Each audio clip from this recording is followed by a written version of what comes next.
right. Hello, everyone. Welcome to our Friday live show. Every Friday at the same time, I'm your host, John Lawyer.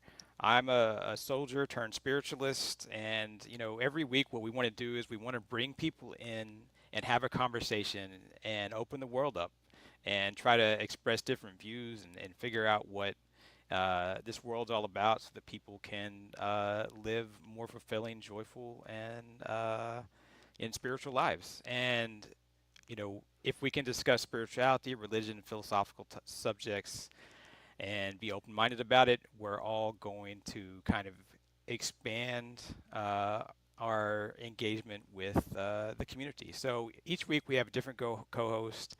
I want to introduce you to Zach Beach, and throughout the live stream, we're going to have his website scrolling across the stream. And Zach, I don't like to give a big bio on someone. I would rather them introduce themselves and tell us all about them and what they're all about. So I'm going to turn it over to you for that, and then we'll have a conversation. Hmm. Thank you, John. It's wonderful to be here with you. And it's Yeah, thank you so wonderful much. to be a part of this community that you are building and growing and a part of. And my mission in the world is to bring more love into it. And there's many ways that I like to do that. And I'm sure that there's many ways that you and your listeners also do that because love, after all, is the deepest human need and the reason that we are here on this planet. So my work in the world tends to be in the level of the body, heart, and mind. So on the level of the body, I teach yoga. I get people to love their bodies, to get in touch with their bodies, to live from an embodied place. On the level of the heart, I like to write poetry and do spoken word performances. And on the level of the mind, I teach and do workshops and coach individuals and couples, and soon will be in the therapeutic mental health realm, also helping individuals and couples better love themselves, others, and the world. It's truly, I get to talk to people like you, week in, week out, and it really, um, it fills me up to be able to talk to people that are out there making the world a better place. Hmm. And so thank you for being on the show. Uh, in our pre-conversation, you asked me the same question, but I'd like to ask you, what is spirituality to you? I'm interested to hear what anybody Hmm. says about that. Well, you are already going to guess my answer, which is love. Sure. Yeah, absolutely. Love is the shortest definition of spirituality that there is. If I was going to use a few more words, I might say spirituality is the journey from the head to the heart. Okay. You know, Eckhart Tolle says that spirituality is anything that moves us beyond the continuous movement of thinking, right? Discovering something larger, something deeper. And that's the journey from the head to the heart. If you do want a few more words to describe to me what spirituality is, I tend to use the definition from Brene Brown, our favorite vulnerability researcher.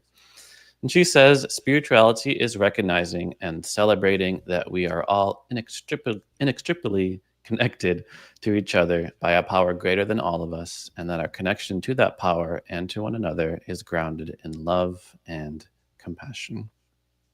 Yes.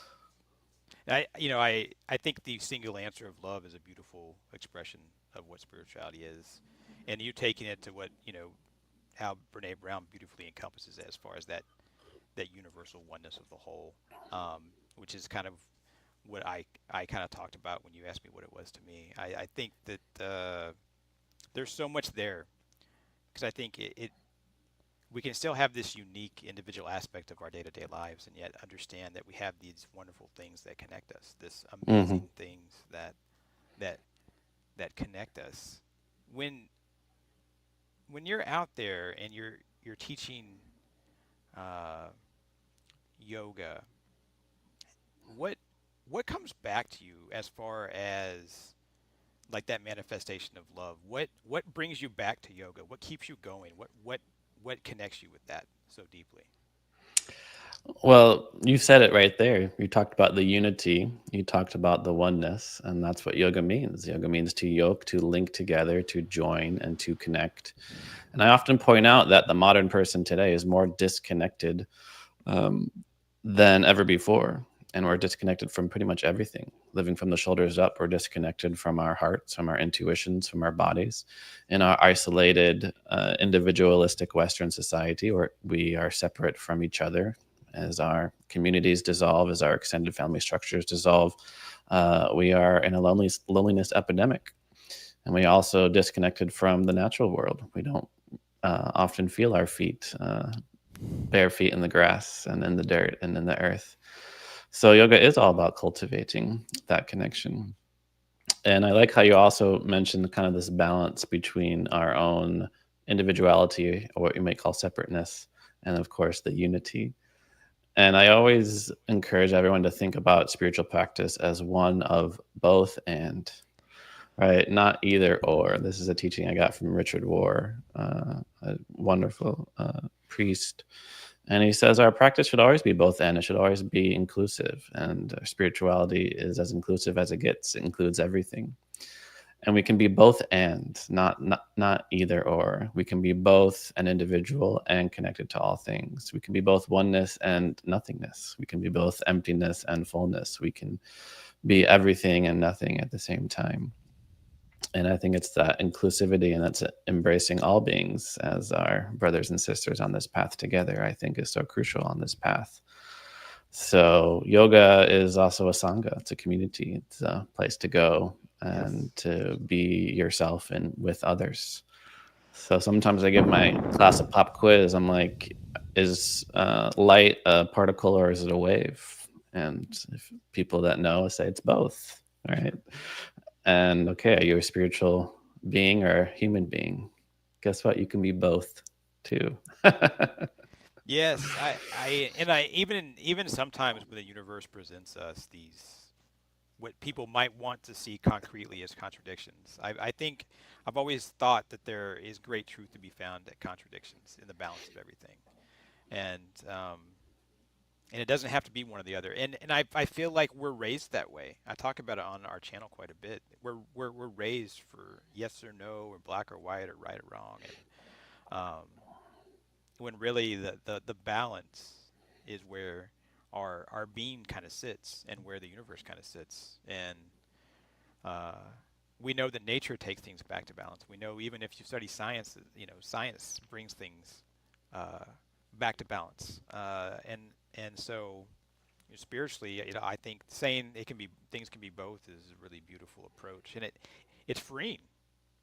It Hmm. frees people to kind of take a deep breath and realize, it's okay to center yourself, be grounded, and go out and say, I still got to go make money and have a job and put a roof over my Yes, you head must and buy remember your and buy infinite food. blissful nature and where you last left your keys and your social Yeah. security number. It's not easy.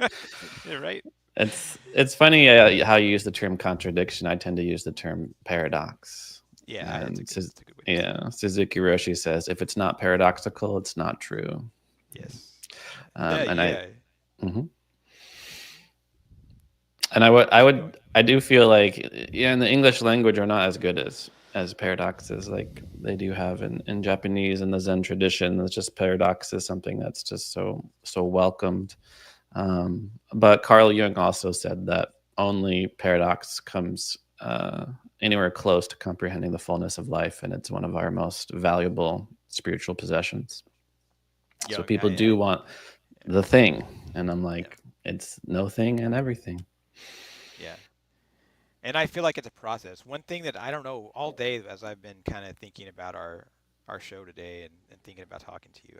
For me, what's coming up in my mind is like I haven't done a show in a few weeks. I've had some family stuff going on. It's been really busy. You know how life happens, right? We talk about life happening, and you Life kind I kind happens. Life is life happens. happening. Life, that's Yeah. all life is. It's happening. No, I know. But sometimes life really happens. You know what I mean? You know what I'm talking about. Sometimes life really comes at you, and I'm so much better now at taking it as it comes than I used to be. Uh, it's come through a lot of spiritual work, through um, some therapy as well. I just said that you were starting to find that mix between the psychological health and mental health and the spiritual realm, and Hmm.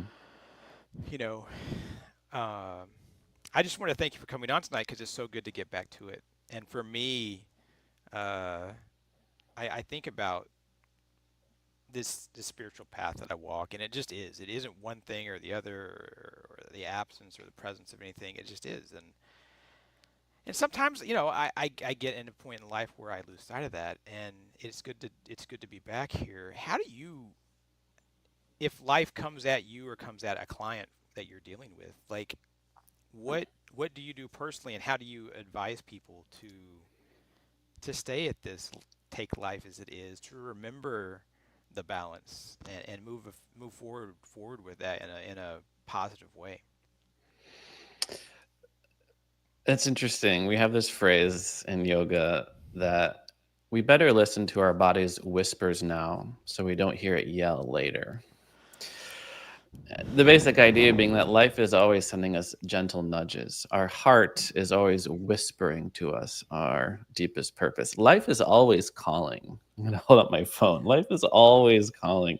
And we hit the snooze. We hit the do not answer button. And it's almost like seeing a letter from the IRS. It's like, oh, I'm just going to ignore that. I'll just toss it in the trash.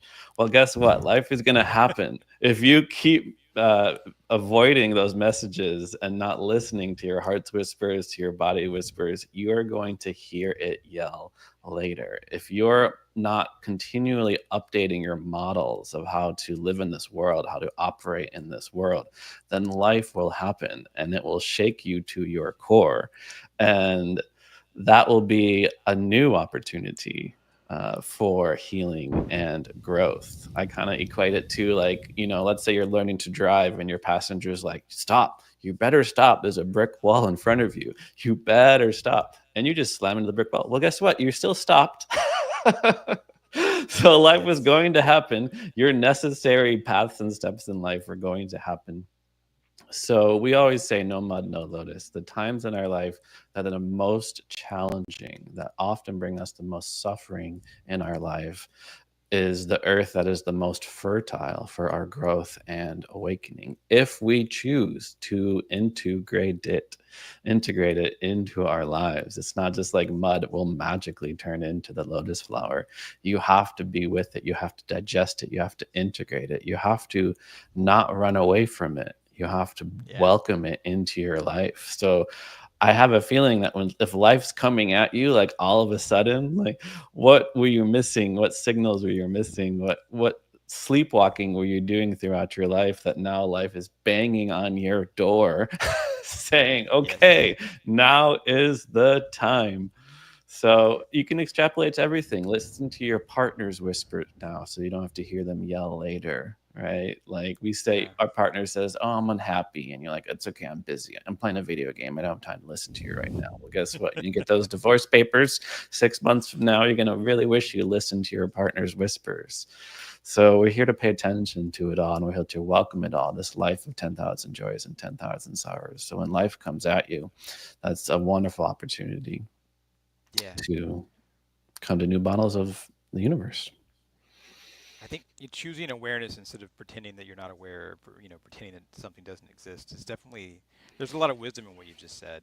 And when the universe is talking to you, definitely listen, and you're going to be better off for it. And there's sometimes you think, oh, I can't do that because this and this will happen. But if the thing is, if you don't do that, the other three things will happen. So there's always a cause and effect from action or inaction, and uh, I do think that it's truly wise to listen to what you're feeling and to take action, because when you take action, you know, you're going to based on the things that you're being told, you're going to end up with a more peaceful, joyful existence than if you, like you said, you ignore that letter from the IRS, or you pretend something doesn't exist, you let it fester. And I find what you're saying is even relevant to what I've just experienced with life coming at me.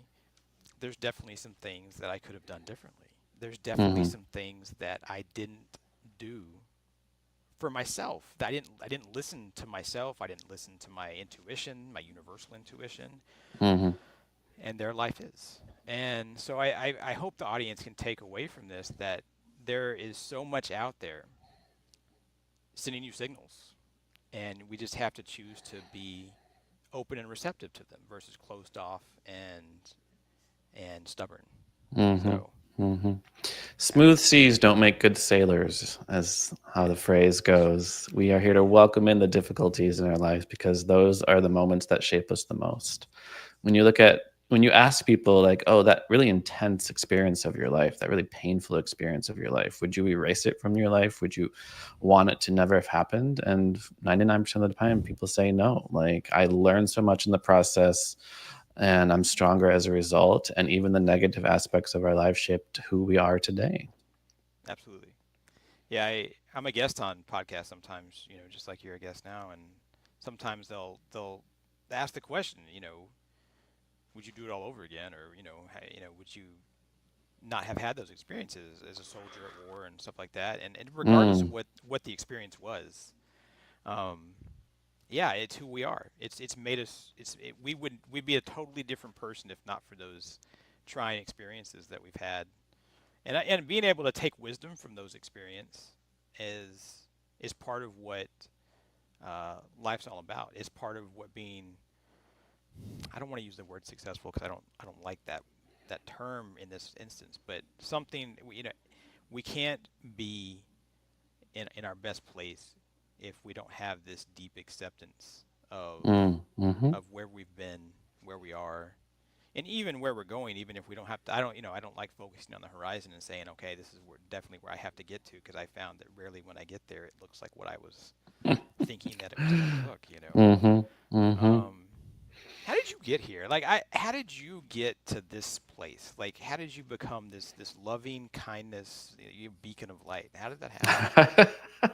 It's a complicated question. You're a kind beacon of light too, John. I'm actually, if you think that I'm being one, I'm just a mirror to your own light. I'm human. I've made mistakes. I've had failures in the past. You mentioned I feel like we speaking the exact same language. We just use slightly different words because earlier you said it's all process, Yeah. and I would use the term practice. It's all a practice. It's also interesting you said that people ask you, if you could do it all over again, would you have done it differently? Because in the yoga world, we do believe in karma and reincarnation. We do believe that you have as many chances as you want to get it right. And in my opinion, life is a classroom and love is a lesson. And if you fail the lesson, you just retake the test and you retake the test as many times as you need. You retake the test. And I'm sure you have a very unique perspective based on your own unique experience of being the soldier. And there's a reason the Bhagavad Gita is on the battlefield, Sure. is because we know that the greatest enemy is the one in the mind, Yeah. is all the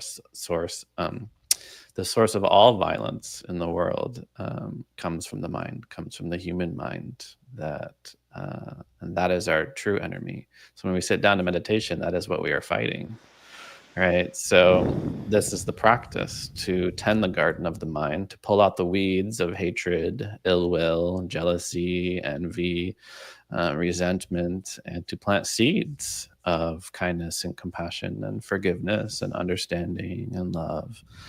And if you've ever attended to a garden, you know that it's a process. You can't just let it. You can't just plant the seeds and voila, in 6 months everything's grown. You have to check in. You have to see what's growing, what's not, what needs more light, what doesn't.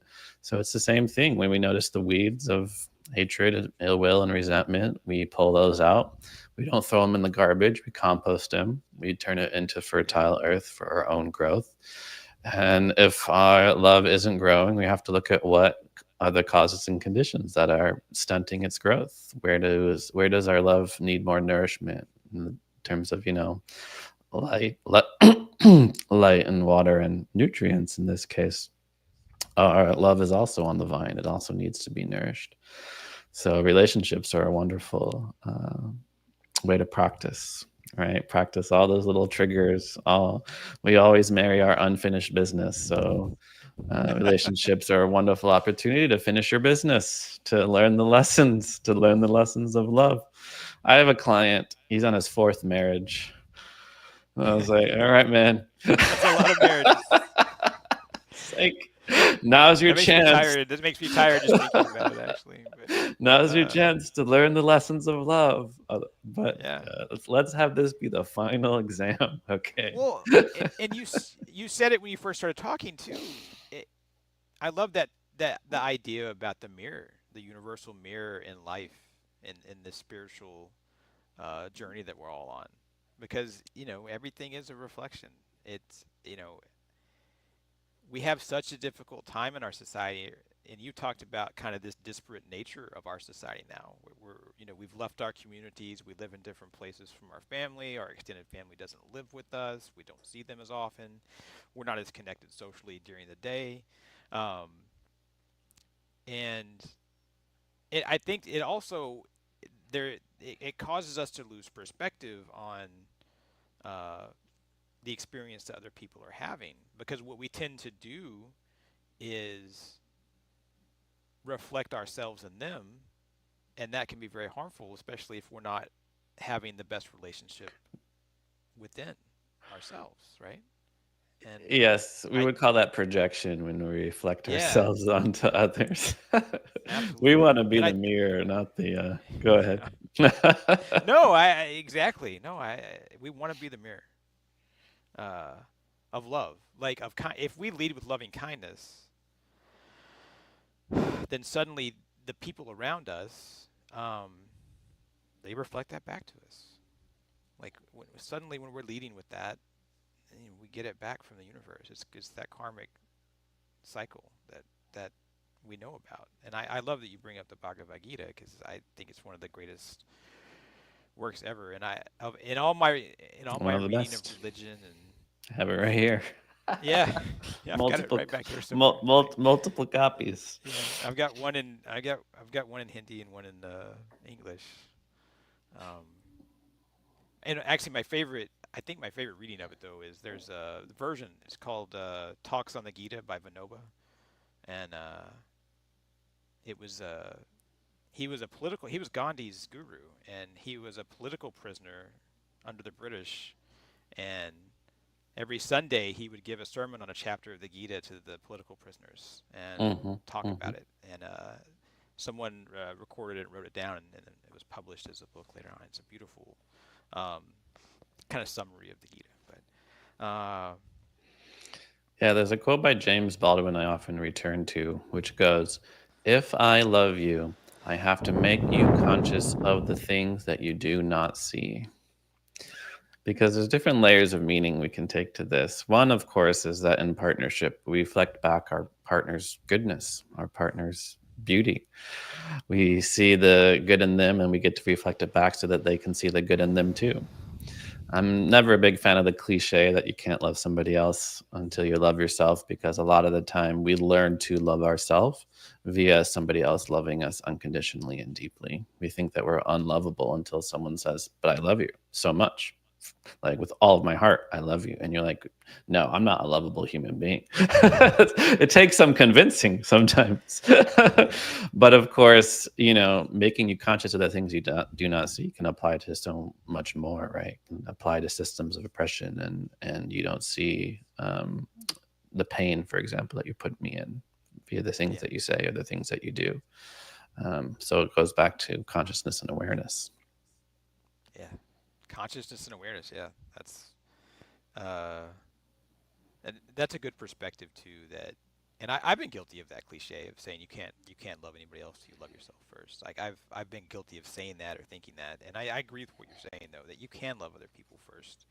Um, it's just that you can't forget about yourself and go back to yourself. How do you cultivate self love? Like how do you get people to realize that they can love other people, but that if they can't love themselves, they're never going to have that connection with others that they could with that full self love. How do you cultivate that in the people that you teach and the people that you have as clients? Typically by pausing and breathing. Dude, breathing solves so many problems. I love that as a yoga. I love that from the yoga coach though, because it's so true. um, but kind of what I'm getting at is we are here to be perfectly imperfect, to embrace all of our imperfections. A lot of people, they think self love, what they think self love is actually escapism. Like, oh, just have a glass of wine and have a little bubble bath and then eat some chocolate and you'll feel so much better. And self care is an important part of self love, but we're not here to escape. Aspects of ourselves that we do not like. We're here to embrace them. We're here to embrace all parts of ourselves. And that starts by letting go of this idea that there is anything wrong with us, that there is any aspect of our being that is wrong. We're here to let go of those obstacles that prevent the self love from flourishing. So, just like many people walk around thinking, I'm unlovable, I'm unlovable, I'm unlovable, that's really the first step I find is to reclaim your worthiness of love. And a lot of people feel like they're unlovable because they did, XYZ in the past, or they're incapable of doing XYZ in the future. But you're lovable no matter what mistakes you've made, no matter what you do and don't do, no matter how tired you are at the end of the day, no matter if you um, accidentally flipped out at your boss or your kids, like you still deserve love. You are worthy of love no matter what, no matter whatever darkness that you feel that you have inside of you, or what you are ashamed of showing or telling anybody else about. I think reclaiming our worthiness of love is a really important, crucial step. And having a no matter what, an unconditional love that touches all aspects of our being. Yeah, I would encourage any of you who are watching this to rewind that and listen to it again, because I think um, that's good stuff. That's the kind of stuff that is sustaining and can cause such I don't know, breakthroughs with oneself, and also I love that you talk about the darkness, because we talked about balance, and we talk about the balance of things earlier on in the start of this show, and darkness is there. It's out there in the universe. It's a part of the of what we are. You see it whether you look at, you're studying philosophy, you study science, you study spirituality. Darkness is going to be a theme that comes up at some point, probably. Um, Yes.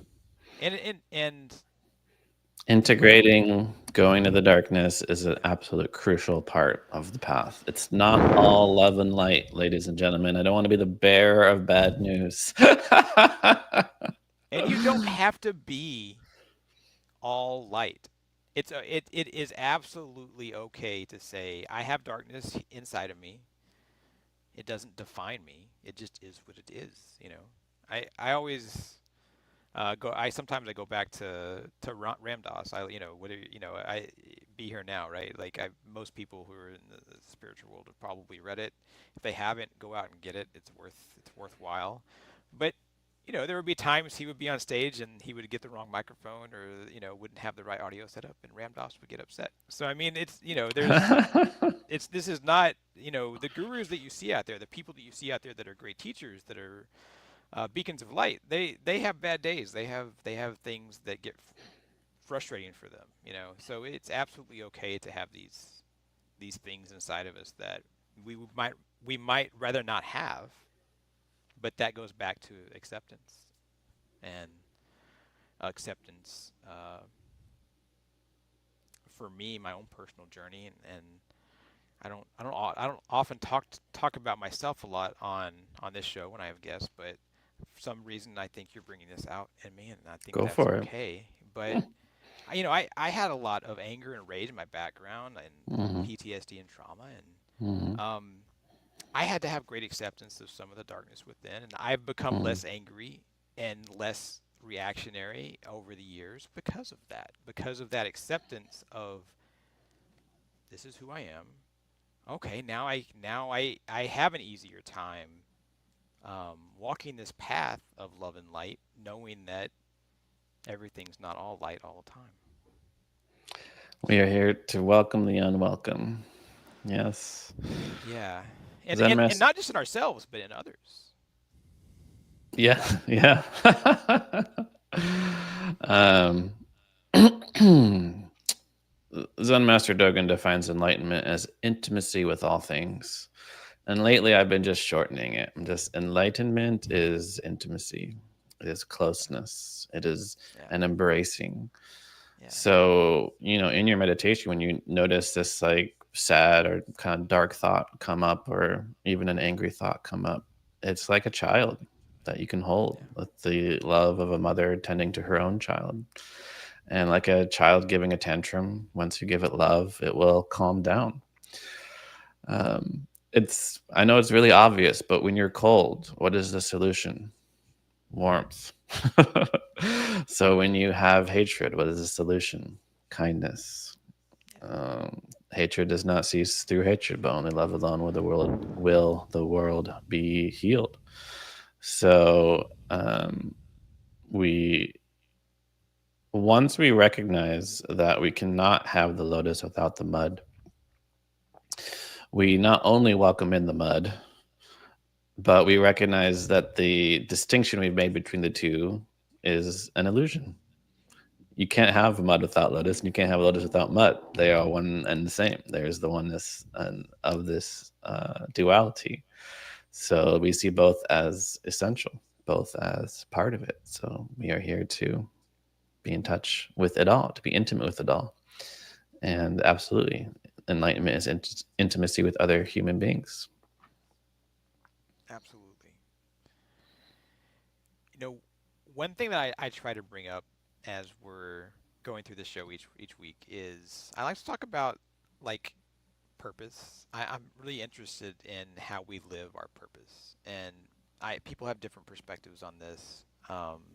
I feel like I found my purpose in life. I feel like I'm embraced it. I'm living it. What's your take on people finding their purpose, living it? Um, Call it dharma, call it what you will. What's your take on Mm. this as far as people finding kind of their own way? Out of curiosity, what's your purpose, John? Well, I'm gonna come back with love. I think my purpose is love. Beyond that, I think if I had to say it in words that I could make someone understand what I'm talking about, it's my purpose is to um,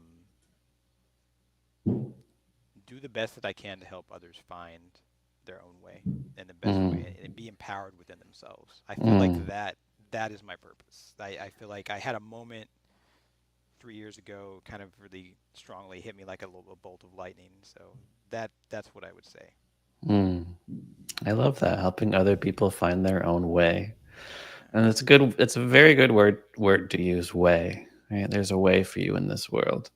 right. Because I'm curious your perspective on this word. There's another way to translate dharma. Now, in our Western Sure. individualism, we do love to interpret it as like purpose. You have a unique purpose in this world. Like the universe has decided that you are going to do this and you must do this. Um, Dharma can also mean duty. Yeah. And Yes. people do not like that word. People are like, duty. I have a duty to take care of my parents. Yeah. Absolutely not. My duty is to focus on me. Sure. Like our purpose tends to be very kind of individualistic. Like in order for you to be a fulfilled life, just discard what society, parents, what everyone else wants of you to figure out your own unique thing. But back in the day, your dharma was like if your parent was a shoemaker and their parent was a shoemaker, guess what your dharma is to be a shoemaker. Like that's what the stars wrote for you as you came into this life and you entered a family of shoemakers. That is your dharma and that is your duty. I'm curious because they also use this word a lot I in the military world. This is your duty. What do you think about this? I think dharma it's a beautiful term that it's hard to nail down, and I feel like definitions when it comes to the spiritual world can get really difficult. When you go back to the Hindu definition and like reading the Bhagavad Gita and they talk about duty, I think there's an essence of what it means. I don't think that you could pin it down into a single word. I think it's probably more of an idea that is a little bit ineffable and a little woo. Um, for me, I don't think dharma, our purpose, our duty is something that is set in stone. I don't think it's fate. I don't think it's destiny. I think it can change throughout our journey and will change. probably for a lot of us. Um, I actually believe, and you brought up my military. Like I believe that when I was in Afghanistan for 6.5 consecutive years, and I was really good at my job, military industrial complex, very dark thing. Um, but I was really good at it, and I was still a kind person. I wasn't on a spiritual path, and I didn't know I just didn't know it, right? But I was totally committed to this one thing, and that was doing my job well and winning for all other and taking care of my people because we were responsible for keeping people alive. That was what we did, and I was utterly committed to it. I look Hmm. back at that now, and I can actually say out loud to another spiritualist, I can say that was my dharma at the time. Yeah. And it's not the lightest thing.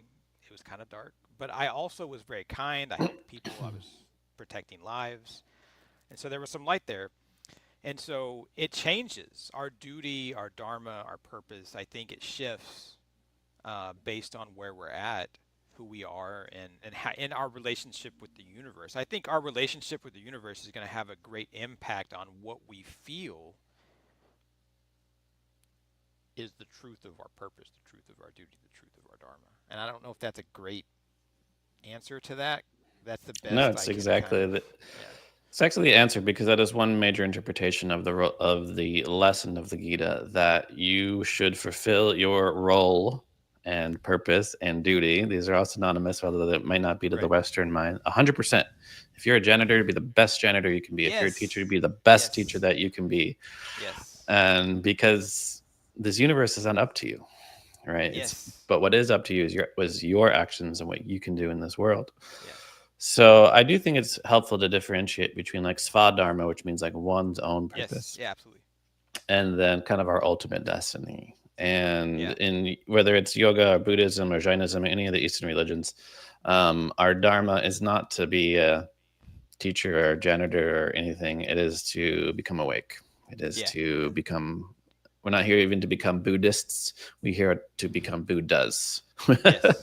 To We're not here achieve to. achieving oneness, whether you call it enlightenment or you call it nirvana or whatever, heaven, it doesn't matter, right? Like it's Oh, I don't know. To me, it matters. See the thing. I'm a writer and a poet, and I do very think words matter, and I think very words much do matter. word I choice matters.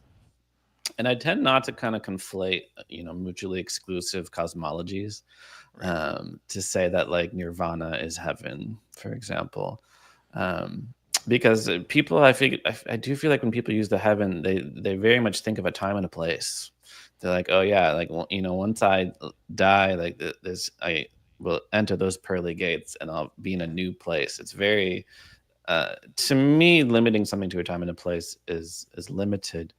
Um, well, the term nirvana, for example, means to extinguish, like the way that you would blow out a candle. It is actually a total extinction or extinguishment of all concepts, including time and space. Right.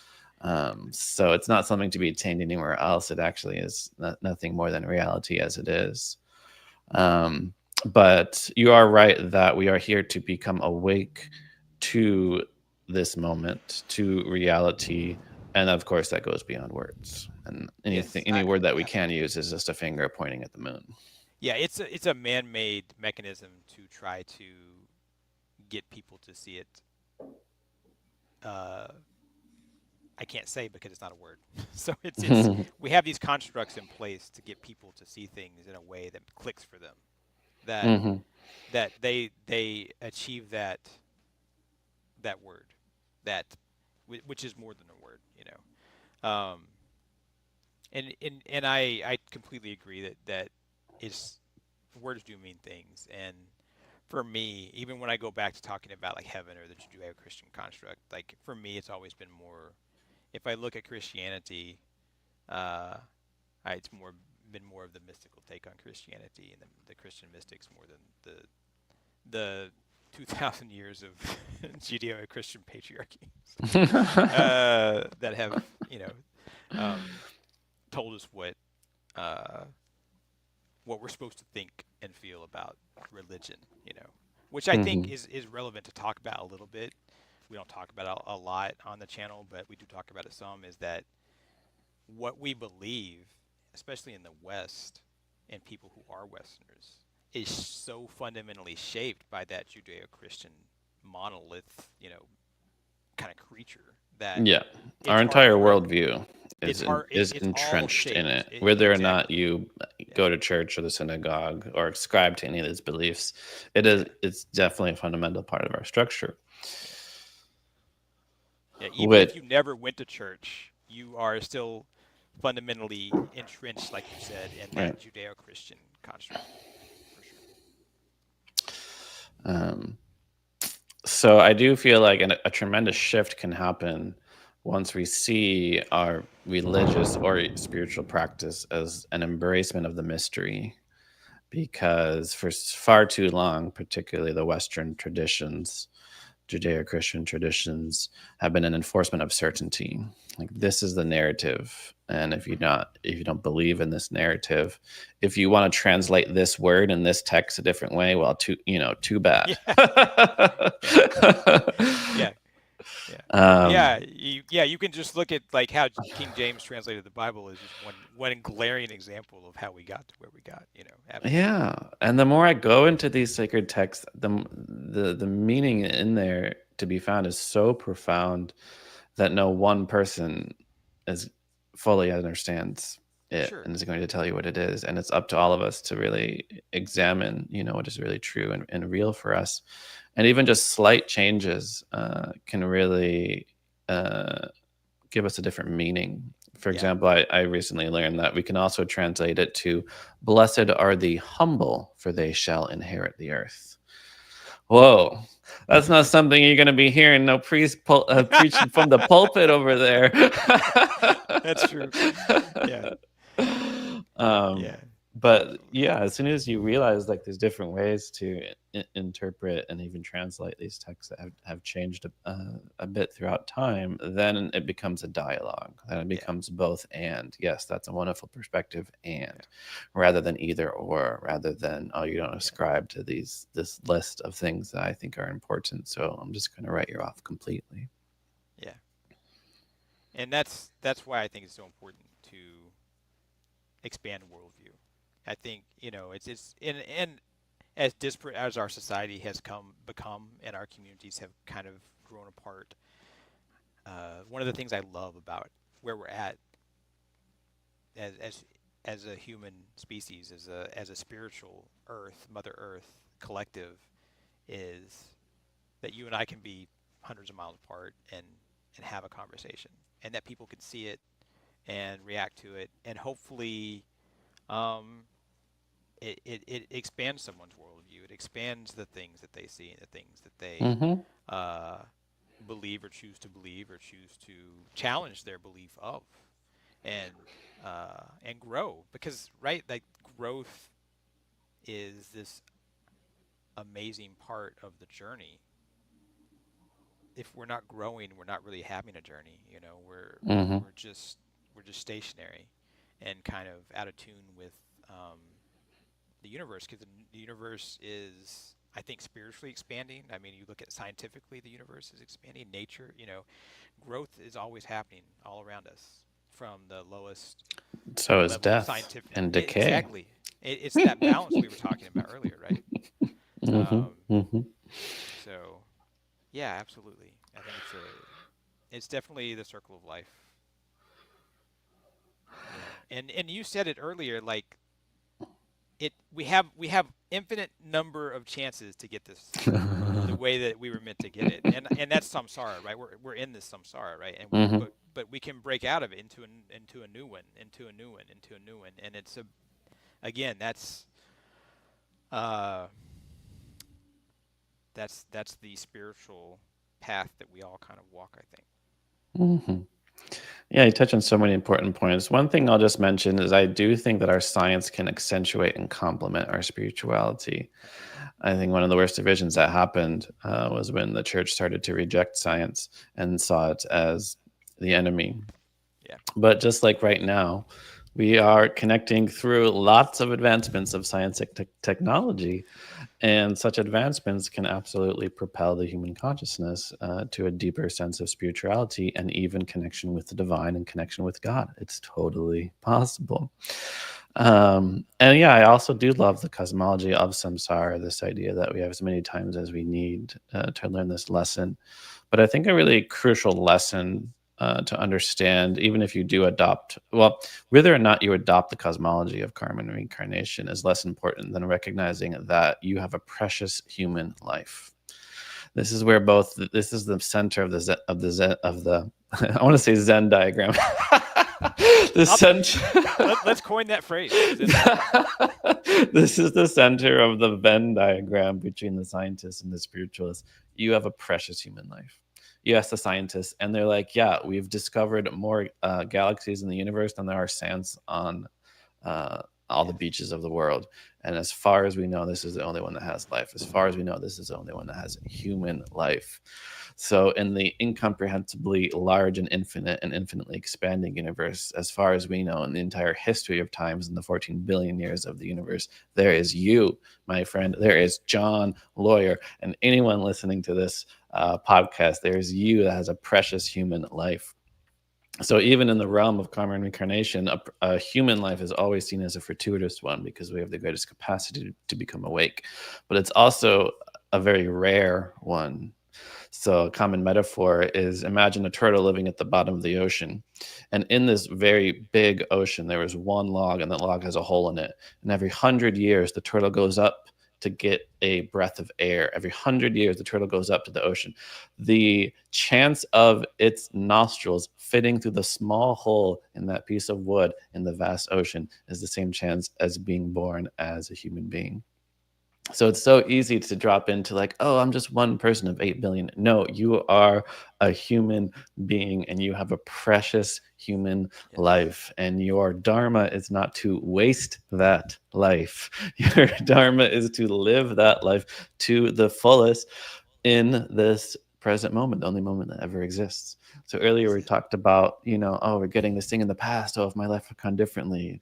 Stay in the present. If you're depressed, you're in the past. If you're anxious, in the future. But you have this precious human life that is only existing right here, right now, in the present. So don't forget the preciousness that you are, the miracle that you are, the joy that you are, and the infinite possibility that lies with each and every day.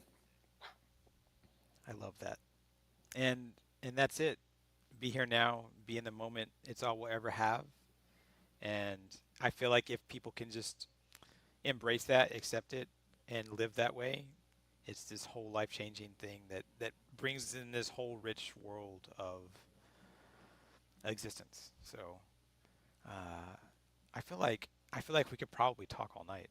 Um, that's not practical. So, is there anything we haven't talked about that you want to tell people that you want people that you would want people to leave with and know? um, Something that's been on my mind lately that you brought up a little bit just now is our connection to the earth. Yeah, And I think this is the piece most missing in the modern spiritual puzzle, and without which it is not complete. I think an incredible tragedy happened once our gods and goddesses and deities were put in some abstract realm separate from this world. And when heaven was put somewhere else in yeah, some otherworldly realm. And I do think we can all worship Grandmother Moon and Father Sun and Father Sky and Mother Earth and Pachamama, and we can see heaven is right here. The Garden of Eden is right here, and we are its caretakers. So you could call it deep ecology, you could call it shamanism, you could call it a deeply spiritual connection to all living things on this planet. But this to me is the missing piece in most modern spiritual practices.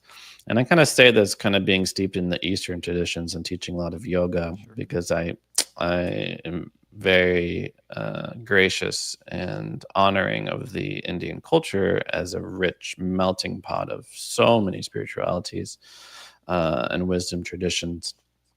But at the same time, 9 of the 10 most polluted rivers in the world are in India, and mountains on mountains of trash are going into our oceans from India and the Philippines, and some other countries make up a vast majority of the trash entering into our oceans. So we must remember the sacredness of this life. We must remember in our realization of oneness and connection to all things. That includes the fish in the ocean and the birds in the sky and this species and all the species that are crying out for our help and our assistance. And if we could hear Mother Earth right now, she is crying and she needs our compassion and she needs our care. So I do think we absolutely need to welcome back in whatever you want to call it. The Animus Mundi, the Pachamama, the Madre Tierra, the Mother Earth, just this divine manifesting life that we are a part of and part in. And if we are to survive, we must ensure that this earth survives as well. Absolutely. And I've been out of politics for a while now, and I'm not even big into Lucky social you. justice. Well, I do my best. That's a bold It's statement, but hard to avoid. I do my best, and I'm even largely out of like fully entrenched social justice. I believe in social justice. I believe in progress, but I think there's other my calling in the world is not that path. And but I will say I echo everything that you just said. That I don't know how anyone could call themselves a spiritualist and not have concern for this state of how we kind of approach our earth. And I like to say that we aren't in nature, we are nature. And um, I I want just to. love that you said that. Yeah, I think it was Meister Eckhart. Don't quote me on his quote. Who said every creature on this earth is a book about God. Yeah. Like, if you want to learn about the creator, look no further than their creation. Yeah. It's so true. You know, Zach, I want to thank you so much for being on the show. We've had your website scrolling. Is there anywhere else you want to direct people to, or anything you would like to tell people so they can get in contact with you? Because that's obviously it's really important. You have great content. Your website's amazing, so I definitely encourage people to seek you out. Yeah, I'm very easy to find. ZachBeach.com. If any message I said today resonates with you, I'd love to hear from you. I can also be reached on social media at Zach Beach Love, mainly Facebook and Instagram. Um, and it's just been wonderful to connect with you, John. I feel like we're on a very similar path, exploring a lot of the very similar ideas. So it's Same, same. nice to All share right. this conversation. Absolutely. Same.